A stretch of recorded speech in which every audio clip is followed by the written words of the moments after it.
The Total Screen proudly presents the Weekly Set Podcast with Tyson Gifford and William Rohrig. Episode 235, recorded December 17, 2019. Hello, everybody, and welcome to the Weekly Set, the official podcast of the Total Screen. I am your host. My name is Tyson, and joining me today, as always, is my partner in crime here on the Total Screen, William Rohrig. Hello. So, today we're going to be talking about Mr. Robot. We're going to be talking about what is essentially the penultimate episode. I mean, there's 2 episodes left after this, and penultimate's usually second to last, but the 2 episodes it's like a 2-parter. It's a 2-hour series finale. Yeah, it's kind of, the episode title is like season finale part 1 and season finale part 2, so this is kind of the penultimate. This episode is titled Exit with a capital X. And yeah, so this is a very weird episode. This is a very bizarre episode, yes. I'd say I liked it a lot more where it started than where it ended up. I really liked, this starts kind of picking up on things that from the last 2 episodes. Yes. So it picks up from 2 weeks ago. The first thing we see is like where White Rose was like putting on her makeup as like her place was being raided, basically, and you heard gunfire. Being raided by the authorities, yeah. Yeah, and you heard gunfire. We talked about that last week, saying that it was going to be like her Scarface moment or something, except she's going to make herself pretty instead of like going out with a machine gun, you know? And you were 100% right. So what happens is her team ends up taking out the government's team, and she walks down, and there's like this one guy still alive on the ground dying, and she kneels by him, and she says, you know, you were looking for Mr. Zhang. Mr. Zhang is dead. Only White Rose remains. Something similar to that. And then like the Dark Army guy like shoots him dead. Yeah, we should note that he was surviving, but like as she's going through the house, going downstairs and going around and leaving the place, there's just like tons of bodies. Yeah, there's tons of bodies. It's quite a scene. You were right about this being her Scarface moment, because it definitely was. And then she leaves the scene with her Dark Army people. And then we don't look like Dark Army people because they're not wearing those masks, but we later see people wearing masks. They're wearing the body armor and stuff of the same as the government agents who came in to take her, which I take to say they're dressed up like that so that they could escort her out of there and she could slip by unnoticed from any units waiting outside. I don't know if there were any units waiting outside. I don't know. We don't get to see what's outside. I think they killed all the units because we cut away to Elliot and Darlene, where we skip backwards in the timeline a little bit because now we're before Darlene takes off. Well, I think this is actually further ahead of where the opening scene happened, but the opening scene was further a continuation of what happened 2 weeks ago. Yeah. And this is like a scene that happened last week. This is a scene that happened last week. Basically the only scene that Elliot was in last week's episode. And we knew what he was doing. Is revisited here. Last week is he's going to the Washington Township nuclear power plant, which we see the scene with him and Darlene again, and he tells Darlene leaves, and then we see Mr. Robot. Mr. Robot is against Elliot going to the Washington Township power plant to destroy White Rose's machine. You know, Elliot says he needs to. You know, Mr. Robot says, you know, that wasn't the job. The job is over. The job was just to destroy the Deus group. And according to Mr. Robot, everything's mission accomplished. Yeah. But Elliot refuses to listen to Mr. Robot. Elliot tells him, you know, that he doesn't have to come. Elliot's just going to do this himself. Yeah, Mr. Robot gets kind of protective at that point, but Elliot's like, no, I kind of just want to do this one solo. Yeah. And so Elliot walks away, and we see Mr. Robot staying behind, and you see Kitty-It and Mommy-It. You see Elliot as a child and Elliot's mother, and Elliot tells Mr. Robot that just go with them. Yeah. And so they go there, and Elliot takes off. And then you have a whole scene of him basically commuting to the Washington Township nuclear power plant to the Beach Boys' Heroes and Villains. Yes. Which is a very cinematic scene. One of the more cinematic scenes in Mr. Robot recently. Cinematic scenes in Mr. Robot. You wrote in the notes showing his whole commute. You wrote in the notes that he broke into the Washington Township nuclear power plant. That's not correct technically, because he just strolls right right in. Well, he pulls up to where the security booth is, and it's just the chair's over, and there's nobody there. The booth is wide open, the chair's tipped over, there's nobody in there. Phone's hanging off the hook. Yeah. Like, right when he gets up to there, you know, like, something's up, something's happened. So Elliot just goes, Taco Tuesday, I guess, and continues walking up. He just, I was kind of surprised, like, Elliot, like, he had to have noted that, but I guess, like, he's so centered on, like, his mission that he just pushes forward anyway. Yeah, so Elliot gets up into the power plant and he gets to a computer terminal and he does everything he needs to do. The whole place is deserted. Yeah, the Stuff whole place. it has that look nuclear is odd because if you've ever seen pictures of like Chernobyl, recent pictures of Chernobyl, there's like still, you could tell everybody just left on a moment's notice. Wow. Like they all just took off. Like the plates are sitting on the tables. There's, it's like the way everything's laid out. It's like people were in the middle of doing stuff and they just abandoned it and left. Instantly. And that is what that place looks like. It's eerie. It's just eerie. Like, it doesn't just look like an empty office. It looks like an office where people left quickly, And what makes the scene more eerie is how Elliot doesn't seem to like acknowledge it.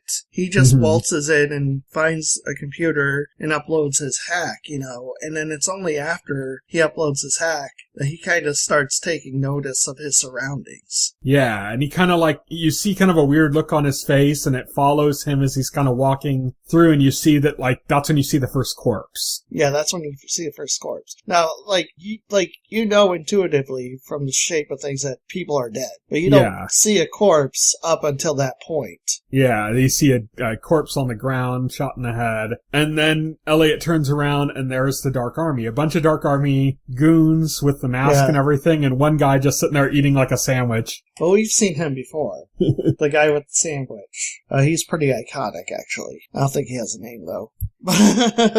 He's like, you're in the wrong place. Yeah, he just says you're in the wrong place. And so then we get like another long tracking kind of shot with Elliot following these guys, or not following, but walking with them, down hallways and stuff. And then as he's like going by, it's very like a first person shooter. Like he's going down hallways and then you glance in a door and you just see a dead body. Yeah, there's like dead bodies. And then glances to your side, there's another dead body. And there's just dead bodies everywhere. There's just dead bodies everywhere. You get to a certain point and there's like portraits of like the CEOs or whatever on the wall and all their faces are painted over. Yeah, all their faces are painted over. They take him to the one room that White Rose had set up, that White Rose took Angela to previously. Mm-hmm. This is where White Rose showed Angela her vision, Yeah. And it's a little bit different. Yeah. It still kind of has that like weird 80s like vibe to it. But there's like, for example, there's a different poster. Like when Angela was there was a poster that said hang in there with the cat. Like the classic motivational poster everybody's seen before. And that's because it's tailored to the subject. So for Angela, the stuff in the room was tailored to her and her memories. This is stuff that's relevant to Elliot. But they both have a motivational poster for some reason, just different ones. So. Yeah, just different ones. Angela had a hang in there one. Elliot has one that says, when a door closes, a window opens. It's like a bird flying out of a window. Yeah. Right into the cat's arms. That's what the cat was hanging in there for. But there's a book. There's a book. Leo Tolstoy's Resurrection. He's got an Apple IIe, which is like his old computer from when he was a kid. Yes. And even in the background, like there's like a wall fixture, like you see something swimming around, and it's his fish QWERTY. Yeah. So it's even his fish QWERTY is there. So it's all this stuff, and he's just kind of taking in the weird sights of it. And White Rose shows up. And Elliot's like, this isn't going to work. Yeah. And White Rose is all, what do you mean? What's not going to work? You're not going to brainwash me. Yeah. He's like, I know what you're trying to do. That's my favorite book. That's my childhood computer. You're trying to brainwash me with this stuff. Yeah. He's like, that's not going to work. And White Rose is like, well, that's not what this room is for at all. That's not the point of this room at all. Yeah. And then they just get into like a weird debate about about humanity. that just seems a little out of place for like a show like Mr. Robot. It feels more like something you'd see in like Watchmen, you know? White Rose's performance of this is good because Elliot makes this impassioned, like, speech, and White Rose starts laughing, and she's like, "Don't make me laugh."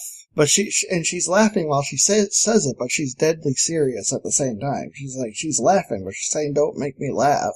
And then she's giving her case, and she's like, "You say that I hate people. What was the name of your group again?" Yeah, what was the name of your group again? So you wear that hatred like a badge. It says, "So don't fucking make me laugh." Yeah, so it's going through this thing. It's funny though that she's like saying, you called your group F Society, therefore you hate people more. And Elliot's like, well, you just murdered a whole shit ton of people. Yeah. And this is where she lets slip her plan to Elliot. She tells Elliot that the whole purpose of her machine was to create a new world, a perfect world in her mind, where it's to power a Unreal Engine on a Silicon Graphics workstation. Yeah, exactly. It's to render in real time, 4K 60 FPS. She said she's literally creating a new world, and she talks bring up Angela, and she's like, Elliot brings up that she's going to cause a meltdown. The reactor's going to melt down, and it's going to be because of what he did with with his exploit that he installed in the computer. And it's going to be like another Chernobyl. And then White Rose is like, it doesn't matter because all those people will be reborn in a new world anyway. It's like Angela has been reborn in a new world.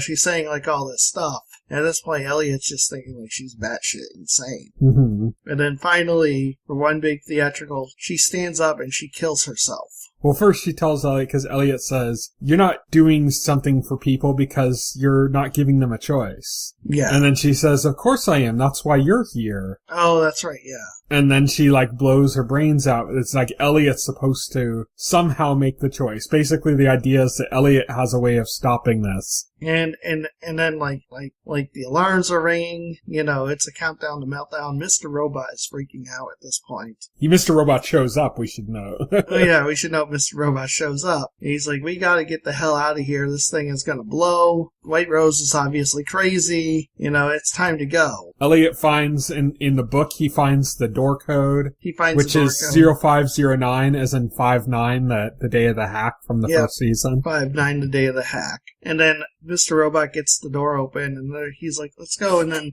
Elliot is like, no, White Rose want me to do something. And he's like, what are you talking about? Let's get the hell out of here.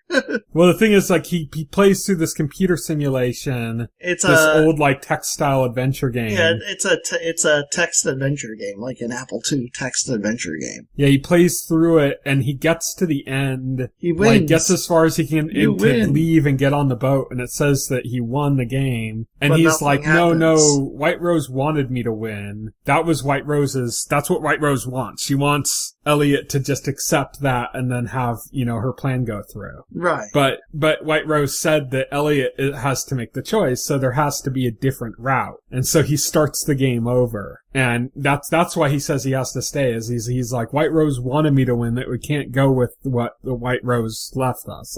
There has to be a different out that is in here as well, that's going to actually shut off the reactor. And so he's getting ready to start doing that. As everything's Mr. Robot's freaking out because everything looks like it's, you can hear explosions going off and stuff in the background and rumbles and stuff. It's all kind of interesting the way it's done because it's all in this room and you just hear explosions and stuff. You don't see any of it, Right. You just kind of see flashing lights and hear rumbling and explosions and stuff. Elliot is he goes through the game a second time. The first time he had to leave his friend behind in the text adventure game. And the second time at the very beginning, when it says that him and his friend are in a room, he sits down with the person and reads the note that they give him, which he has time to read at this point. And it says, don't leave me in here alone. And yes. So he just waits. He just sits with the friend, and that solves the thing, and that should be what shuts off the reactor. It doesn't. But it's too late. It's too late, yeah. It's too late. Mr. Robot opens the door again. There's fire coming through the hallway. They're basically trapped in that room, and it's gonna blow anyway. And there's nothing they can do about it. So the two of them sit down facing each other in the two chairs. And it's a nice, tender with moment. White Rose dead on the ground in front of them. It's a tender moment because, like Elliot says to Mr. Robot, I love you. And Mr. Robot says, yeah, I love you. And then they're just sitting there just waiting to die. And then Elliot says, it's an exciting time in the world. Yeah. Which is like a throwback to like a season 1 thing that, Mr. Robot had said to him. Yes, it's an exciting time world. And then everything flashes out to like red, white. To white, yes. Yeah, it goes like red and then further out to white as the light encompasses everything. And that's basically the idea is like, it's gone up, it's melted down, it's exploded, they're dead, basically. But then all of a sudden, like there's an alarm still going off, but it's a personal alarm, and it's Elliot waking up in an apartment, and OK Go's Turn Up the Radio is playing, and he's getting ready for work. And he's working at Allsafe still. He's the CEO of Allsafe. And it's May 9th. It's 5/9 again, and all the clocks read 11:16, which I guess is something that's been a recurring number sequence that's shown up in the series. Sure. Elliot gets like there's like a shaking, like an explosion shaking something. Elliot gets a phone call, a Skype call from Angela. And you find out that, she's like, oh, was that an earthquake? And he's like, couldn't be in New York City. And they're talking about that. And as they're talking, you find out that they're supposed to be getting married the next day. And so there's like all this like interesting stuff. It's like, well, Angela's alive. They're getting married. Like, what's going on here? What's this happening? is like this weird idealized version of their life. Elliot gets to work. Oh, wait. You skip one thing though. Like Angela calls Elliot an only child. Yes. I was going to bring that up a little bit later. Yes. Just because I had a kind of a joke about that. Okay. But you can still do your joke. Well, it fits better later, so yeah, we'll get back to that. That's what I meant. You can still do it later when you're ready. But yeah, Angela calls Elliot. She says, "You're such an only child," or something, right? In reference to the fact that I guess Elliot's dad had called. His dad's still alive. His dad's still alive. They appear to be on good terms. Yeah, it appears not to be having molested by him, I guess. And he's like, I guess he's like, yeah, my dad gave me directions or something. And she's like, oh, you're such an only child. Yeah. And he kind of like laughs, he's like, yeah, or whatever. And so he mentions he has these migraines. He said that he was having like a headache, and then later on he said something about, oh, and with this migraine. And she's like, oh, it's a migraine now. Yeah. Like she was kind of like making fun of him because he started off saying, oh, I have a headache, and then it's, oh, I have migraine. But Elliot gets into work at Allsafe. This is when you find out he's actually the CEO of Allsafe, and you see some old faces. Yeah, you do. You see his old friend Lloyd is there. Some people from the first season that we haven't seen in a long time because Allsafe hasn't been relevant for a long time. Yeah, Lloyd is his old work friend Lloyd from season 1 is there. Yeah. And they're talking, and Lloyd's like, are you okay? You ready for your presentation? And he's like, oh, I'm just not feeling quite myself or something. And he's just kind of talking, and then Ollie shows up. One guy, Ollie, who I think was dating Angela in the first season. Yeah, she was Angela's boyfriend in the first season. Yeah, still do. He was the one that was like, you like music? I like music too. And he's like, yeah. He's all, your top 5 playlist includes like Maroon 5 or something. Like he was like making fun of him. But, Ollie is just an insufferable suck up. He's still a douchebag in this reality. Like he hasn't changed really.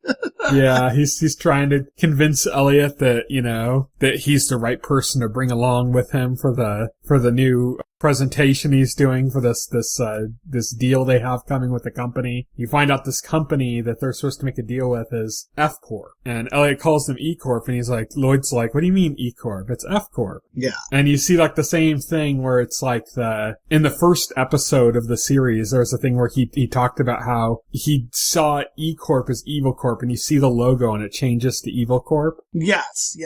And here you see like the E Corp logo like changed, like flicker between E Corp and like F Corp. It's funny because not only in the first season did he say, like, he sees it, like, every time it came up, it was literally spoken as Evil Corp, even by, like, even other people and stuff would say that. It was just, that's that's part of the unreliable narrator storytelling. Yeah. Something they haven't done in a while. Yeah, something they haven't done in a while, which, I got thoughts on. But we'll get to that. So it's F Corp now is the company that's coming in for kind of like E Corp was coming in for the security needs before. Elliot's a little distracted. He sees in a video, like he sees something about White Rose being like this like huge philanthropist. Yeah, and the Deus Group being like this philanthropic organization that she runs, you know? Yeah.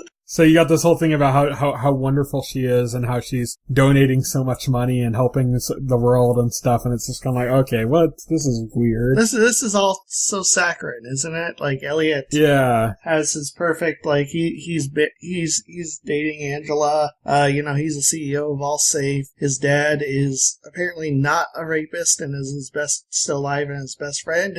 And White Rose is not a terrorist. She's a philanthropist. And hey, he has a meeting with F Corp, who's led by Tyrell Wellick, who's like a total, like, Silicon Valley type in this. Yeah, he looks like a nervous Silicon Valley, like, anti-socialite. Completely the opposite of the sociopathic, like, Patrick Bateman type ambitious businessman that he was before. Yeah. So he goes in there and he's wearing like a hoodie and he's got stubble. Yes. He looks like he's about to go, my God.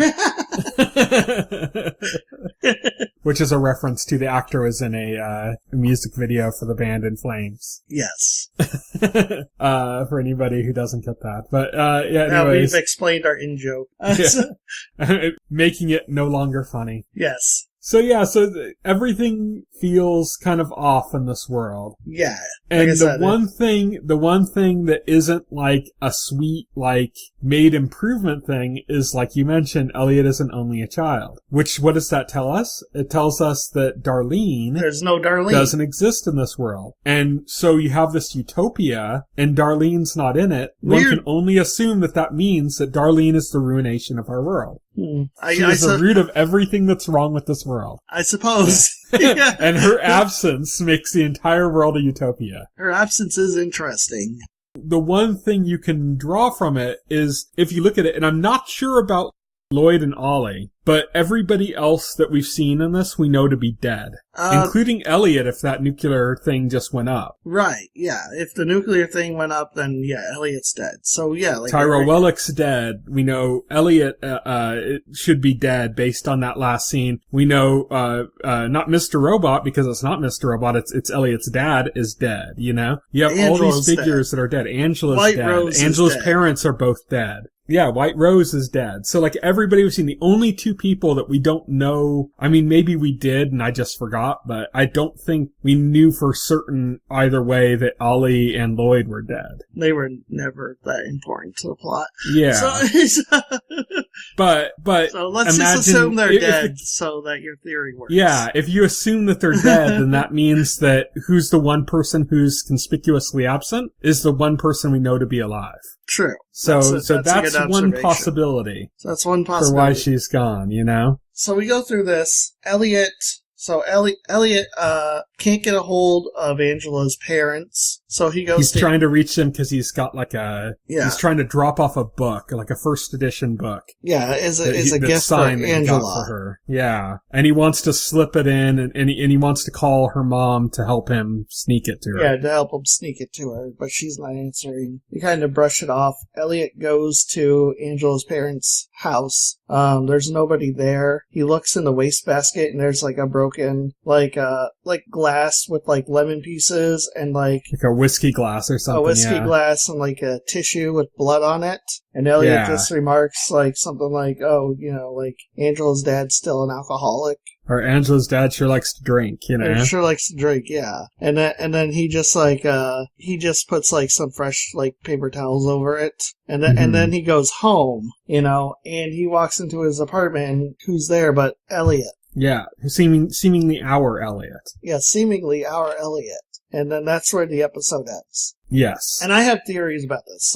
Some people are like, oh my god, they're doing the alternate world thing. And I'm thinking, no. I'm thinking that this is a creation of Elliot's mind. Now, we've seen because... I think that's the most likely case. That this is within Elliot's mind. Another possibility is that, another way besides the alternate reality is that this is like a lost final season kind of thing. This is like the afterlife kind of thing, Yeah, but no, I'm going to discount the afterlife. I think this is, I don't think they were going to do that. Like, that doesn't fit with the themes. Yeah, that doesn't fit Robot. with Mr. Robot. Yeah, it doesn't fit themes to be like, surprise, there's an afterlife and it's perfect. That's so not does a the Mr. alternate Robot world thing doesn't fit with Mr. Robot. Even though they talked about it in the show, it doesn't thematically fit.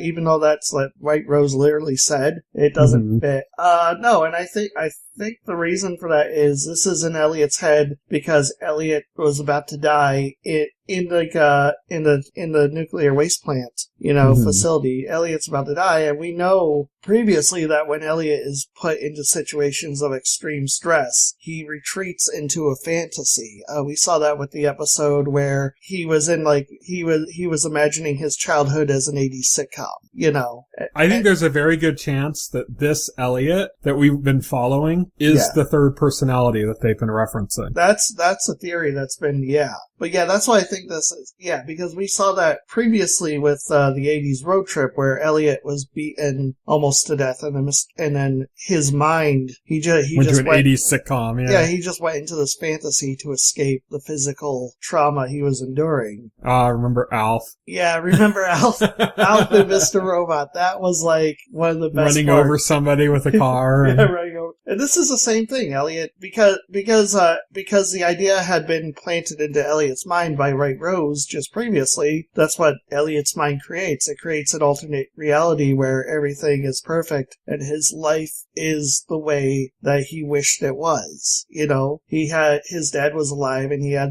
the relationship with his dad that he wished he had. He has a job he wished he had, the relationship with Angela he wished he had, He doesn't have his annoying sister. He doesn't have his She annoying doesn't exist. sister. Yeah. That's like the one weird thing. That's the one weird thing about it, yeah. Because he loves his sister, so it's like, why doesn't his sister have a place in this world? Like, it doesn't make sense. And I think the appearance of, our Elliot, the Elliot we know at the end of the episode, is actually, throughout the episode, Elliot losing concentration, his migraines, is a fact that this fantasy world is crumbling. It's not... That he's seeing E Corp instead of F Corp. Yeah, seeing it. Yeah, the fantasy world is crumbling, it's not stable, and it's just falling apart around him. And I think we're going to see the consequences of what happens in the 2-hour finale. Even the scene with finding the broken, whiskey glass or whatever in the trash and him covering it up with a paper towel is like he's seeing something inconvenient that doesn't fit into his utopian world and he's covering it up, literally. Literally, yeah, exactly. There's a lot to go with it. That's also what I was thinking along the lines of that. This is likely has to do with, the kind of his, for lack of a better term, his mind palace. Yes. Which is a phrase that's used in a lot if you ever watched Hannibal or talking to the other podcast listeners instead of you, Will, who I know have watched Hannibal. Yes. Or Sherlock. They talk about a mind palace as being a place within your mind that you can envision things. And we've seen an idea of Elliot's mind palace with that one, the top floor of that one building where the kid version of him and his mom were and Mr. Robot had the meeting with them, Yes. That was kind of in a mental space for Elliot. And so is this the whole world of his mental space? Is this his mind palace? His mind palace is this whole world, basically. And it makes sense he would retreat there because he's about to die. Yeah.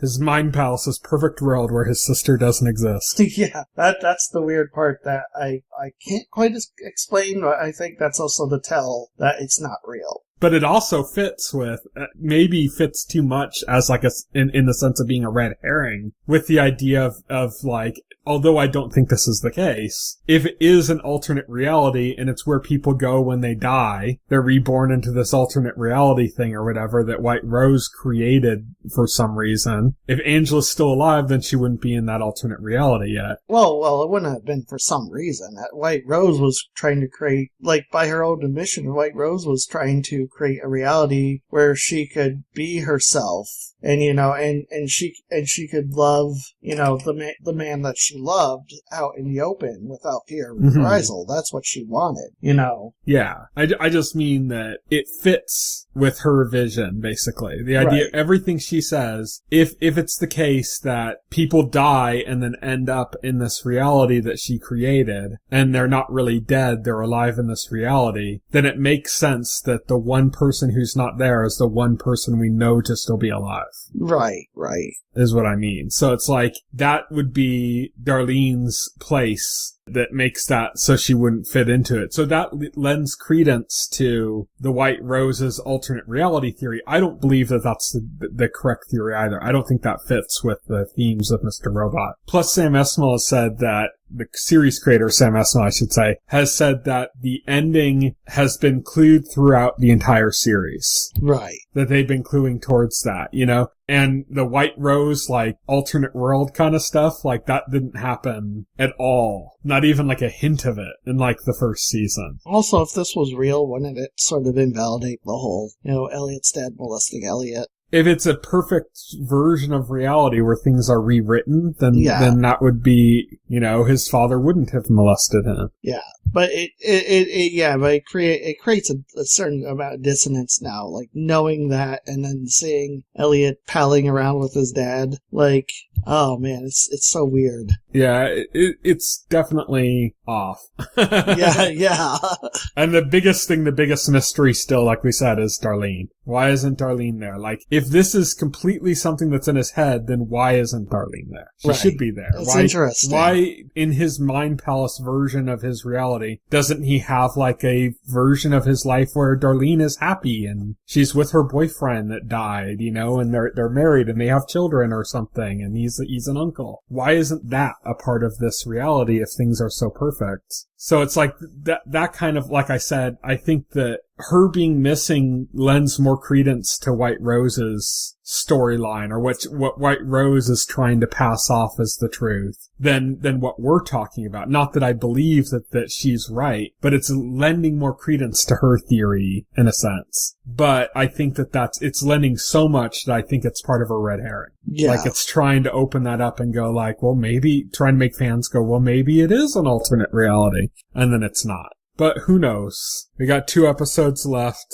It'd be really weird if this ended up just being like a total alternate reality storyline and the last 3 episodes of the show. People gotta remember, Elliot is not an altogether reliable narrator. Yeah. You know, like, Elliot purposefully made the viewer think that he was going through, like, all these events in season 2, like living with his mom and, like, visiting, like, a basketball court, when the whole time he was in prison. And he kept and he just kept that fact from you. Not to mention, I mean, even in the very first episode of the series, they had the whole thing with him envisioning Evil Corp instead of E-Corp, and then us just seeing that from that point on. And us just seeing that, yeah. So that's a key thing you gotta remember, is that Elliot's not a reliable narrator. Like, his experience, which is what we're viewing the world through, is not necessarily the truth. Yes. But that's pretty much it. That's it for Mr. Robot. We're gonna not be here next week. We're taking a break for the holidays, but we'll be back the week after that. And this is the last podcast of the year. Yeah, well, no, we might be recording the last one before the new year. Okay, well, because it's showing... We still have to figure out a date on that when we're recording the next episode. But it probably won't be up before until next year. So even if we record it before the new year, it probably won't be up. And then, like, there's only, like, Sunday, Monday, and Tuesday for that week, for, like, this year, and then it's next year. Yeah, so, I mean, if we recorded on our same schedule, like when we're recording tonight, basically, then we would be recording on New Year's Eve. We're obviously not going to do that. We might record before that. We might record after that. Either way, the podcast won't be up until after that. Okay. Just in case this ends up being the last podcast of the year, this is the last podcast of the year. But if it's not, then the next podcast... Then you're living in an alternate reality created by White Rose. Created by White Rose, exactly.